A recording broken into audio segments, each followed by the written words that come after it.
नमस्कार, आप देख रहे हैं यूपी न्यूज 24/7 और मैं हूं आपके साथ ज्योतिका। आइए रुक करते हैं कुछ बड़ी खबरों की ओर। विश्व प्रसिद्ध गंगोत्री और यमुनोत्री धाम के कपाट अक्षय तृतीया के पावन पर्व पर श्रद्धालु दर्शन के लिए खोल दिए गए। अब निरंतर 6 माह तक गंगोत्री धाम मां गंगा के दर्शन करेंगे। बुधवार सुबह 10:30 के अभिजीत मुहूर्त पर श्रद्धालुओं के दर्शन के लिए गंगोत्री धाम के कपाट खोले गए। प्रधानमंत्री नरेंद्र मोदी के नाम से पहली पूजा की गई। रायबरेली में मंगलवार को दिशा की बैठक में मौजूद सलोन की ब्लॉक प्रमुख अंजू कुशवाहा एक महिला के दर्द को लेकर खड़ी हुई। उन्होंने कहा कि राहुल जी हमारे ब्लॉक के शैलेंद्र मौर्य की हत्या कर दी गई। उनकी पत्नी मृत्यु प्रमाण पत्र के लिए भटक रही है, लेकिन प्रमाण पत्र नहीं बन पा रहा है। इस पर राहुल ने दम से कहा कि उनकी मदद कराइए। इतना कहने के बाद अंजू कुशवाहा ने स्वीकार किया कि पहली बार आप सबके सामने बोल रही हूँ, इसलिए कांप रही हूँ। अगली बार बोलूंगी तो नहीं कांपूंगी।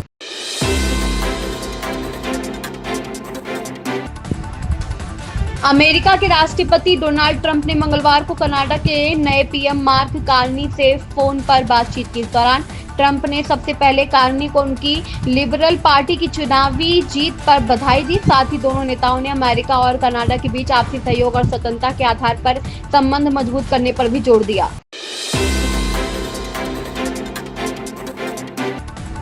प्रतापगढ़ के जिलाधिकारी ने गैंगस्टर गुलशन यादव के खिलाफ कुर्की का आदेश जारी किया है। इसके तहत गुलशन यादव की करोड़ों की आवासीय भूमि, बैंक खातों और लग्जरी वाहनों को कुर्क किया जाएगा। गुलशन यादव सपा के कार्यवाहक जिलाध्यक्ष हैं और यह 2022 में राजा भैया के खिलाफ कुंडा विधानसभा से सपा के टिकट पर चुनाव लड़ चुके हैं। इनके खिलाफ प्रतापगढ़ के कुंडा, मानिकपुर सहित कई थानों में 53 मुकदमे दर्ज हैं।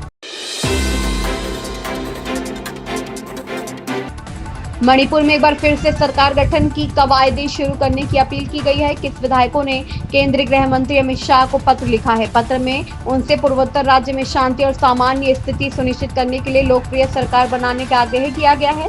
राज्य में अभी राष्ट्रपति शासन है।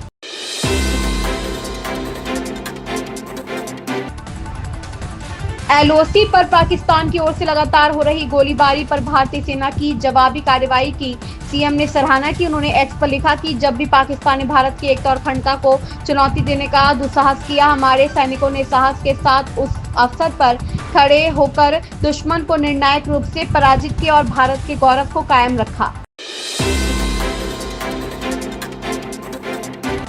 राहुल गांधी की बुधवार को अमेठी के एक दिवसीय दौरे से पहले सियासी पारा चढ़ गया है। कस्बे के बस स्टेशन, बाईपास, HAL परिसर और अन्य प्रमुख स्थलों पर कुछ अज्ञात लोगों द्वारा लगाए गए आपत्तिजनक पोस्टरों ने माहौल को तनावपूर्ण बना दिया। इन पोस्टरों में कांग्रेस नेता राहुल गांधी को आतंकवाद का साथी बताया गया और कांग्रेस नेताओं पर आतंकवाद का समर्थन करने के आरोप लगाए गए। यह पोस्टर देर रात लगाए गए।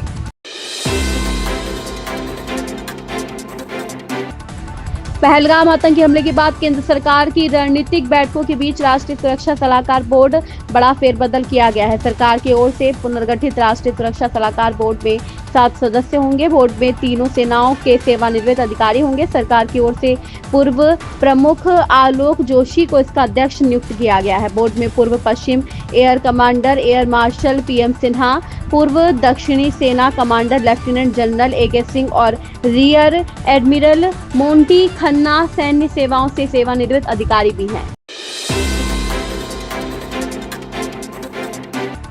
सपा अध्यक्ष और पूर्व मुख्यमंत्री अखिलेश यादव ने कहा कि यूपी में जो लोकसभा चुनाव जीतता है, प्रदेश में उसी की सरकार बनती है।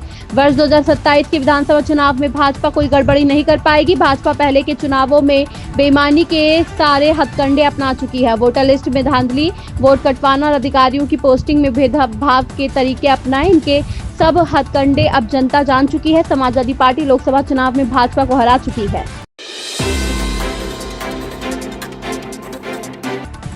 मौसम विभाग ने आगामी 3 दिन तक हल्की से मध्यम बारिश और तेज धूल भरी आंधी की चेतावनी जारी की है। मौसम में बदलाव के चलते तापमान में भी उतार चढ़ाव बना रहेगा। पिछले कई दिन तक भीषण गर्मी पड़ने के चलते मौसम में आए बदलाव से तापमान में 6 से 7 डिग्री तक गिरावट दर्ज की गई थी।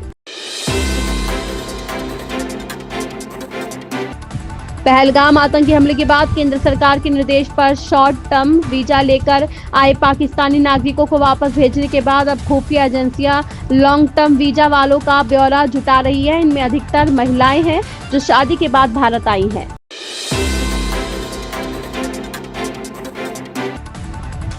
पूर्व डिप्टी सीएम मनीष सिसोदिया और पूर्व मंत्री सत्येंद्र जैन की मुश्किलें कम होने का नाम नहीं ले रही है। सिसोदिया और सत्येंद्र जैन के खिलाफ 2000 करोड़ के बड़े घोटाले का मामला दर्ज हुआ है। एंटी करप्शन ब्रांच ने एफआईआर दर्ज की गई है। जानकारी के अनुसार भ्रष्टाचार निरोधक शाखा ने आप नेता और दिल्ली के पूर्व मुख्यमंत्री मनीष सिसोदिया, दिल्ली के पूर्व पीडब्ल्यूडी मंत्री सत्येंद्र सिसोदिया, दिल्ली के पूर्व पीडब्ल्यूडी मंत्री सत्येंद्र जैन के खिलाफ अत्यधिक लागत पर कक्षाओं के निर्माण में भ्रष्टाचार के संबंध में मामला दर्ज किया गया है।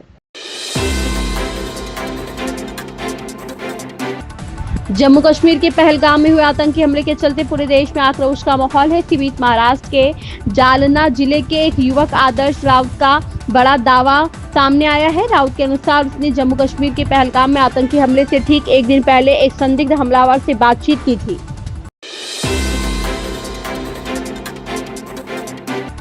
दिल्ली कैपिटल्स और कोलकाता नाइट राइडर्स के बीच मंगलवार को खेले गए आईपीएल मैच के बाद कुलदीप यादव ने केकेआर के खिलाड़ी रिंकू सिंह को थप्पड़ जड़ दिया। इसका एक वीडियो सोशल मीडिया पर तेजी से वायरल हो रहा है। हालांकि वीडियो देखकर लग रहा है कि कुलदीप ने मजाक के अंदाज में रिंकू के चेहरे पर 2 बार थप्पड़ मारे, जिससे केकेआर का यह बल्लेबाज असमंजस में पड़ गया है।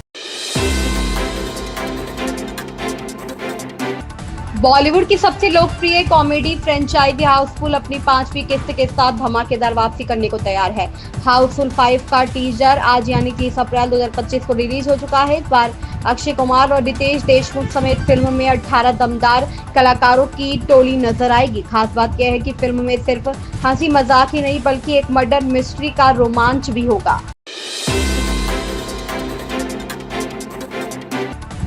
भाजपा सांसद जगदंबिका पाल ने कहा, प्रधानमंत्री ने कहा है कि पहलगाम हमले में शामिल आतंकवादियों और उनके आकाओं को ऐसी सजा दी जाएगी जो अकल्पनीय होगी। आतंकवाद पर हमारी जीरो टॉलरेंस की नीति है। पाकिस्तान आज अलग थलग पड़ गया है, पूरी दुनिया भारत के साथ है। इन खबरों में बस इतना ही। बने रहिए यूपी न्यूज 24/7 के साथ। अगर आपको ये खबर पसंद आई हो तो हमारे चैनल को लाइक, सब्सक्राइब और शेयर करें और हमें अपनी राय कमेंट में जरूर बताएं।